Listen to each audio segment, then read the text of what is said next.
So what's up guys, so for today's video, ay magkakabit tayo ng ball bearing para sa ating reader.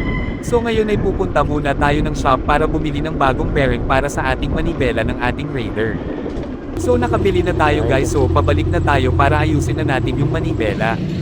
At nakabalik na tayo guys. Binubuksan ko na yung binili natin na ball bearing.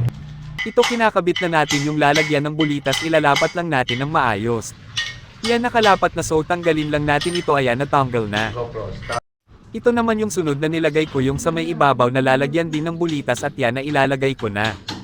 At ayan check ko lang kung sakto na. Yung sa ilalim naman yung ilalagay ko. So yan pinapantay ko lang siya ng maayos. So ayan natapos na din, napantay na. So ngayon maglalagay na tayo ng bulitas. At ito naman sa may ibaba ilagay natin yung bulitas. So natapos na guys sa paglalagay, so ikabit na natin to, let's go. So that's all for today's video guys, so please subscribe. Thanks for watching.